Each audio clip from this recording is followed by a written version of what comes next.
పేరు సిద్ధార్థ కోటగిరి. నేను ఇక్కడ అత్తాపూర్ హల్దీరామ్లో స్వీట్ బాక్స్ సమోసా తీసుకోవడానికి వచ్చినాను. తీసుకున్న తర్వాత వాళ్ళు బిల్ పేమెంట్ చేసేటప్పుడు క్యాష్లో అడిగినారు, ఆన్లైన్ పేమెంట్ చేస్తానంటే సరేలే అని చెప్పి క్యాష్లో పేమెంట్ చేసినాను. క్యాష్లో పేమెంట్ చేసిన తర్వాత నేను రూమ్కి వెళ్ళిన తర్వాత చూసుకుంటే ఆ బిల్లో ఓన్లీ సమోసా బిల్ మెన్షన్ అయి ఉంది, స్వీట్ బాక్స్ బిల్ మెన్షన్ అయ్యి లేదు.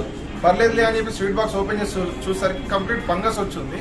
తర్వాత నేను అదే స్వీట్ బాక్స్ తీసుకొని ఇక్కడికి రావడం జరిగింది. వితిన్ 20 minutesలో వచ్చిన తర్వాత బిల్ అందులో మెన్షన్ చేయలేదు అని అడిగిన తర్వాత దానికి సపరేట్గా మళ్ళీ బిల్ ఇచ్చినారు. బిల్ ఇచ్చిన తర్వాత నేను చెప్పినాను, అప్పటికి వీడియో స్టార్ట్ చేసుకొని వచ్చినాను. బిల్ ఇచ్చిన తర్వాత ఇది ఫంగస్ వచ్చిందని చెప్తే వాళ్ళు ఇర్రెస్పాన్సిబుల్గా ఆన్సర్ చెప్పినారు. వేరే బాక్స్ ఓపెన్ చేసి చూపిస్తామని చెప్పినారు. చూపించిన తర్వాత వేరే 2 బాక్స్లు ఓపెన్ చేస్తే కూడా అవి కూడా అదే పరిస్థితులు ఉన్నాయి, అంతకంటే అధ్వానమైన పరిస్థితులు ఉన్నాయి. ఆ బాక్స్లు నేను అడిగితే వాళ్ళ దగ్గర ప్రాపర్ రెస్పాన్స్ రావట్లేదు. ఆ బాక్స్లో వాళ్ళు ఏమంటారంటే అయితే వేరే బాక్స్ మీకు రిప్లేస్ చేసి ఇస్తాము, లేదంటే డబ్బులు ఇస్తాం, మ్యాటర్ ఇక్కడితో క్లోజ్ చేయండి, ఇష్యూ పెంచకండి అని చెప్పని అంటున్నారు. ఆ వీడియో కూడా తీసినప్పుడు వాళ్ళు మ్యాన్ హ్యాండిల్ చేయడానికి ప్రయత్నం చేసారు, వీడియో ఆపడానికి. దాంతో మేము కంప్లైంట్ చేసినాము. ఇది డబ్బుల విషయం అని ఒకటే కాదు, పిల్లల ఆరోగ్యంతో చిలగడం ఆడుతున్నారు వీళ్ళు. పెద్దవాళ్ళు ఎవరైనా పిల్లలకి ఇస్తామని చెప్పి స్వీట్స్ తీసుకుపోయి ఇంట్లో ఇచ్చేస్తారు. మామూలుగా పెద్దవాళ్ళు అన్బాక్స్ చేయకుండా పిల్లలు అన్బాక్స్ చేసుకుని తినేస్తూ ఉంటారు. అది పిల్లలకి తెలియకుండా తినేస్తే వాళ్ళ ప్రాణాలకి ప్రమాదకరంగా ఉంటుంది.